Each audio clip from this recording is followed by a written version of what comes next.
একজন ধনী বাবার একমাত্র ছেলে, যার জন্য ছিল অঢেল সম্পদ, প্রাসাদ, দাসদাসী।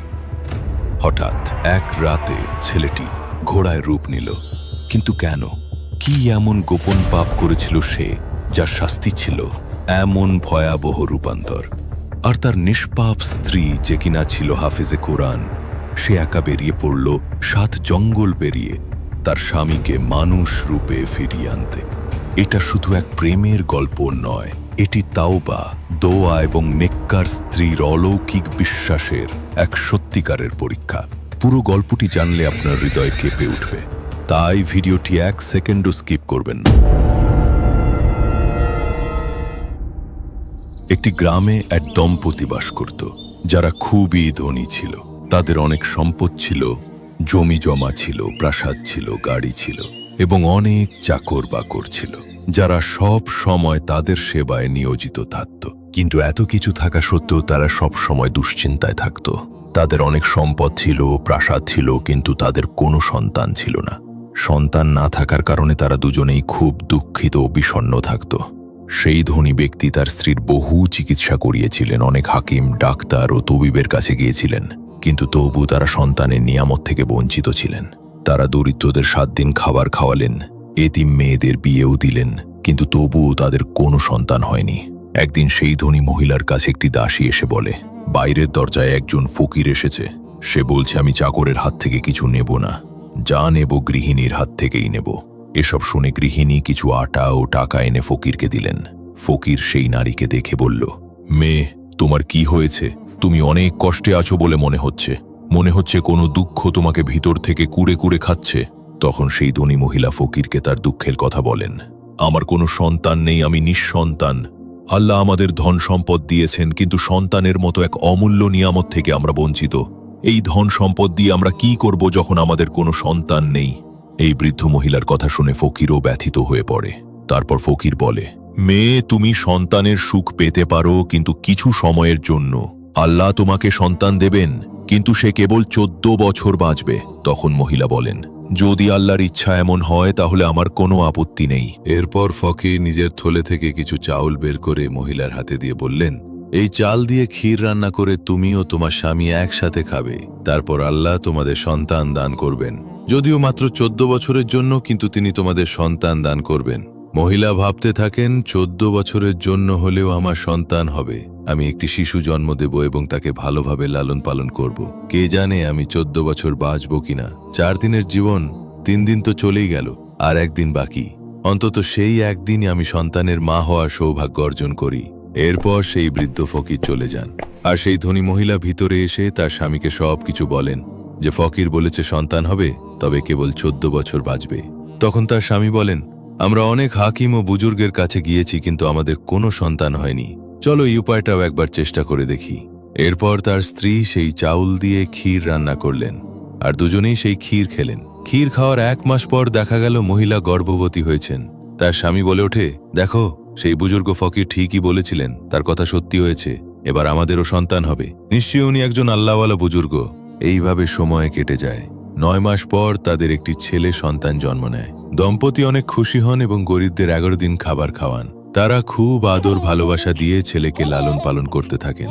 কিন্তু যখন তারা মনে করতে থাকেন যে তাদের সন্তান কেবল 14 বছর বাঁচবে, তখন তারা আবার দুশ্চিন্তায় পড়ে যান। তারা ভাবেন, চলো 14 বছরের জন্য হলেও সন্তান পেয়েছি, এতদিনে আমরা তার সব ইচ্ছা পূরণ করব এবং ভালোভাবে লালন পালন করব। এইভাবে তাদের ছেলে 8 বছর বয়সে পৌঁছে যায়।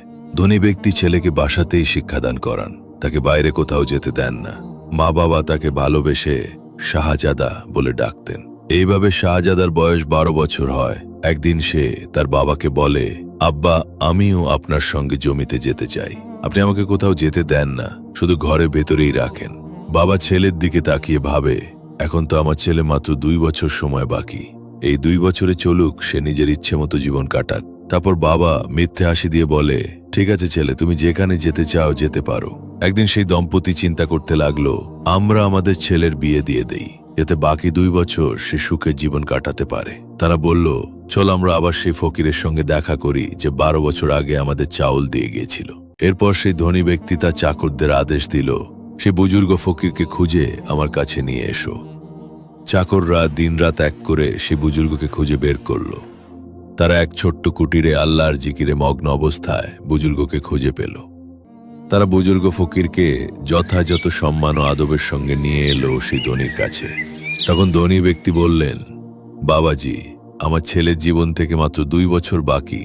সে এখন 12 বছর বয়সী, কিন্তু আমাদের শাহজাদা খুবই ভালো ও বুদ্ধিমান। আমি এখন তার বিয়ে দিতে চাই। আপনি বলুন, আমি কেমন মেয়ের সঙ্গে তার বিয়ে দেব? এই কথা শুনে সেই বুজুর্গ বললেন, আপনার ছেলের বিয়ে একজন হাফেজে কোরআন ও পরহেজগার মেয়ের সঙ্গে দিন।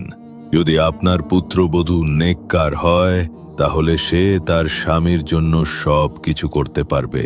আর দোয়ার মধ্যে অনেক শক্তি থাকে। দোয়া ভাগ্য পরিবর্তন করে দিতে পারে। সে যদি নেককার হয় এবং স্বামীর জন্য দোয়া করে, তাহলে সম্ভবত আপনার ছেলের জন্য কল্যাণ হতে পারে। তখন সেই ধনী ব্যক্তি তার ছেলের বিয়ে এক গরিব ঘরের নেককার ও হাফেজে কোরআন মেয়ের সঙ্গে দেন।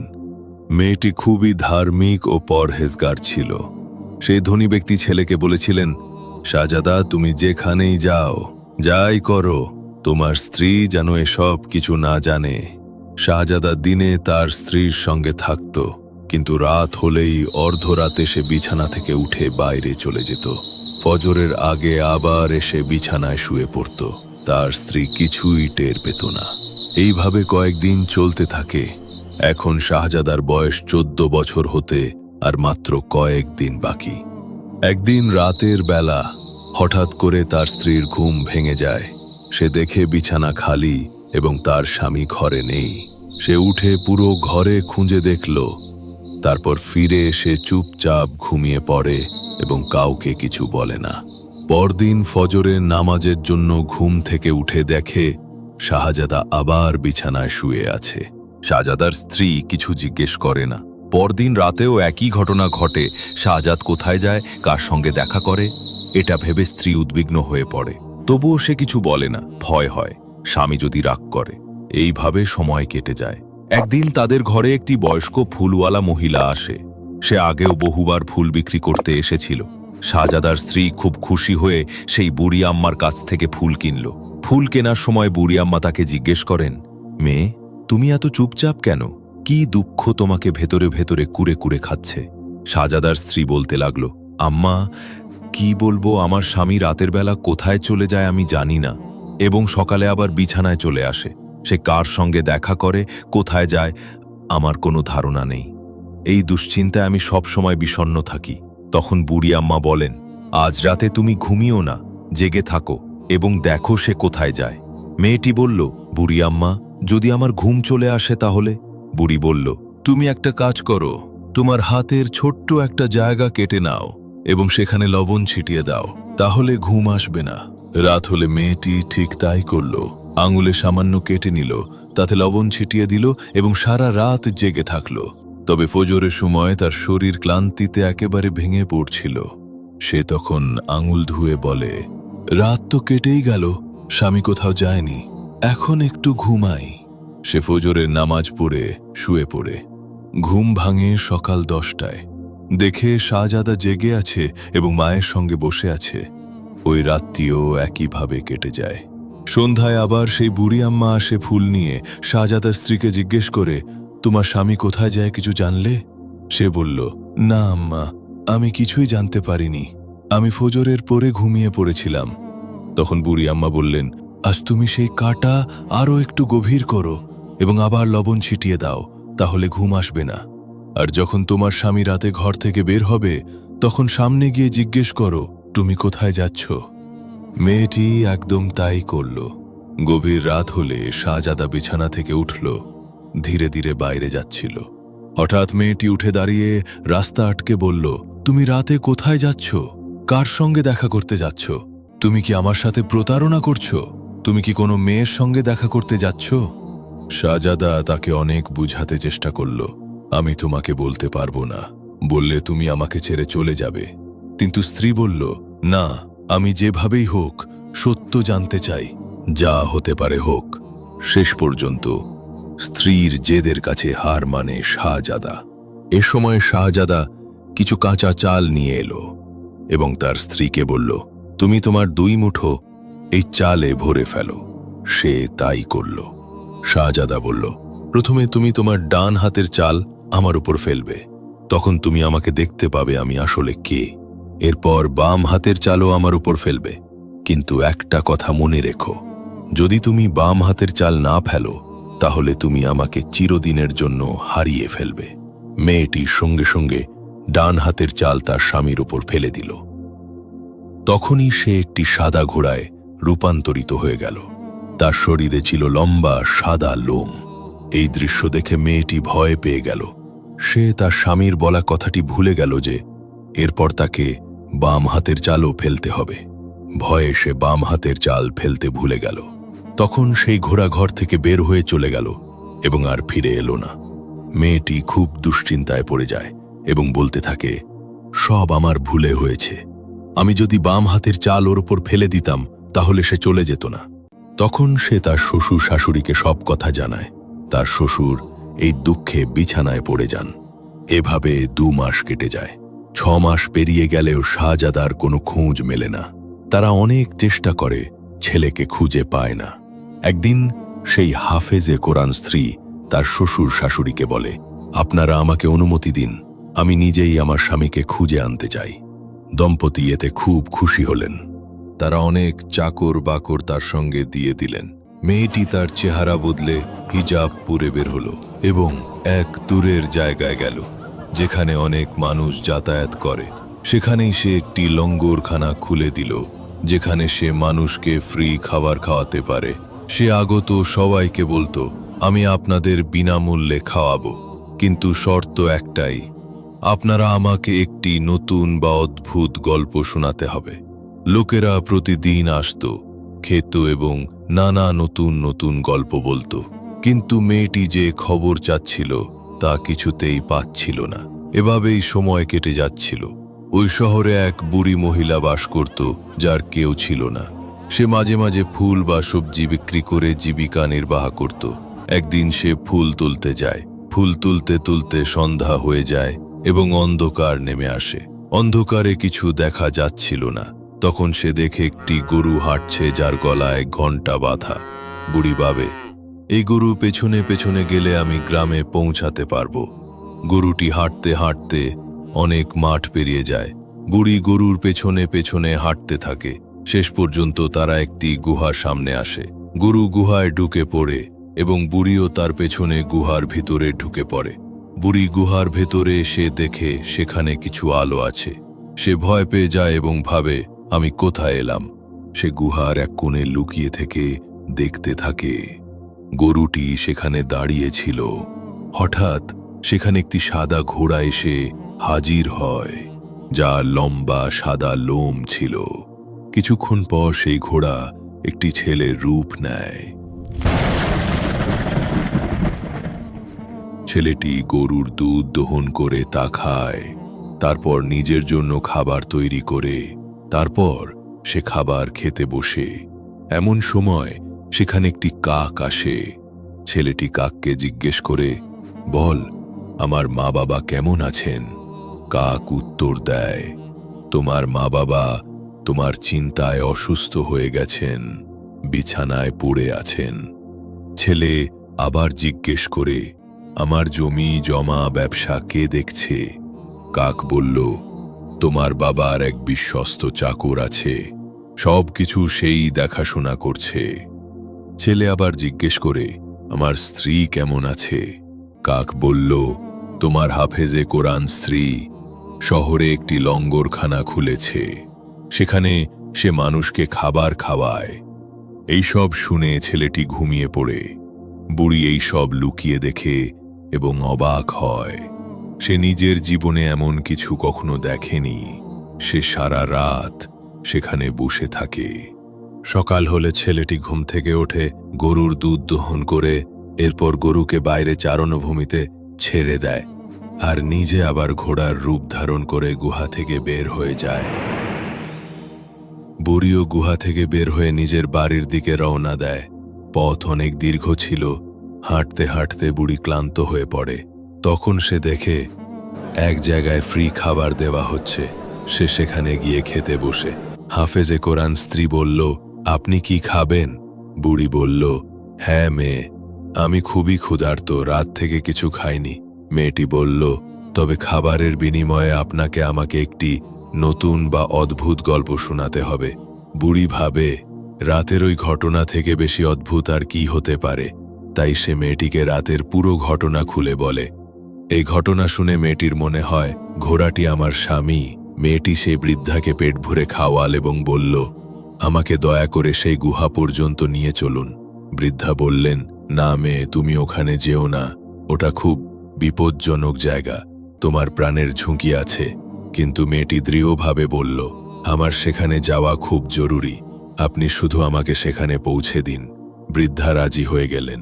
রাত হলে তারা দুজন গুহায় এসে পৌঁছালেন এবং গোপনে একটি কোণে লুকিয়ে রইলেন।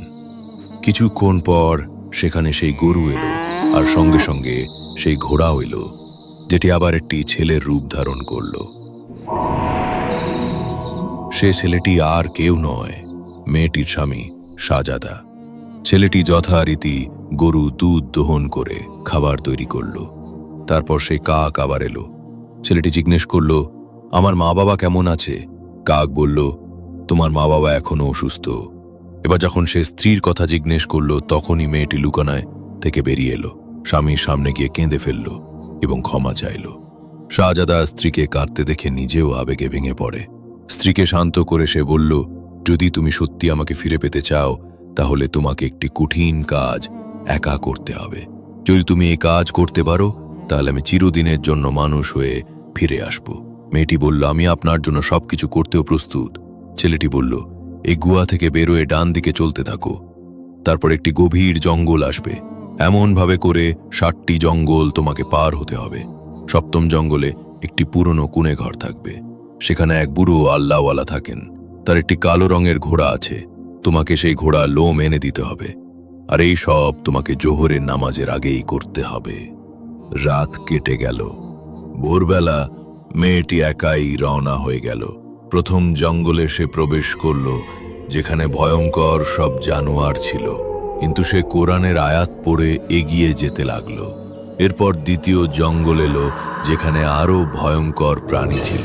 তবুও হাফেজে কোরআন মেয়ে হিসেবে তার ঈমান ও সাহস তাকে রক্ষা করল। এভাবে জঙ্গল পেরিয়ে 7ম জঙ্গলে পৌঁছালো। সেখানে একটি পুরনো কুঁড়ে ঘর দেখল, আর ঘরের বাইরে একটি কালো ঘোড়াও ছিল। সে ভিতরে ঢুকে দেখল এক বুড়ো ইবাদতে মগ্ন। মেয়েটিকে দেখে তিনি বললেন, মেয়ে, তুমি কোথা থেকে এসেছো? মেয়েটি পুরো ঘটনা খুলে বলল। বুড়ো মনোযোগ দিয়ে শুনে কিছুক্ষণ চুপ করে রইলেন, তারপর বললেন, তোমার স্বামীর উপর কেউ শয়তানি জাদু করেছে। তার নিজের লোম আর বন্য ঘোড়ার লোম একসঙ্গে করে তার উপর কালো জাদু চালানো হয়েছে, কিন্তু যে জাদু করেছিল সে এখন এই দুনিয়ায় নেই। মেয়েটি বলল, তাহলে আমি এখন কি করব? বৃদ্ধ বললেন, ঘরের বাইরের কালো ঘোড়ার কিছু লোম এনে দাও, আমি তাতে কিছু পরে দিব। তারপর সেই লোম তুমি তোমার স্বামীর উপর ছুঁয়ে দিও, যখন সে ঘোড়ার রূপে থাকবে। মেয়েটি ঘোড়ার লোম এনে বুড়োর হাতে দিল। বুড়ো তাতে কিছু পরলেন এবং মেয়েটিকে দিয়ে দিলেন। মেয়েটি সেই লোম নিয়ে গুহায় ফিরে এলো। তখন শাহজাদা সাদা ঘোড়ার রূপে ছিল। মেয়েটি সেই কালো ঘোড়ার লোম সাদা ঘোড়ার গায়ে ছুঁয়ে দিল। সাথে সাথেই সেই সাদা ঘোড়া রূপান্তরিত হয়ে মানুষে পরিণত হল। তার স্বামী শাহজাদা স্থায়ীভাবে মানুষের রূপে ফিরে এলো। শাহজাদা দেখল তার স্ত্রী জঙ্গলে হাঁটার সময় কাটার আঁচড়ে রক্তাক্ত হয়ে গেছে। সে আবেগে বলে উঠল, তোমার মতো নেককার স্ত্রী কেবল ভাগ্যবানদেরই জোটে। এরপর তারা দুজন একসাথে বাড়ি ফিরে এলো। ফিরে এসে দেখল তার মা বাবা এখনো অসুস্থ, অনেক দুর্বল হয়ে গেছেন, কিন্তু ছেলে ফিরে আসতে দেখে তারা খুবই খুশি হলেন। ধীরে ধীরে তারা সুস্থ হয়ে উঠলেন। এরপর সবাই একসাথে সুখে শান্তিতে জীবন যাপন করতে লাগলো।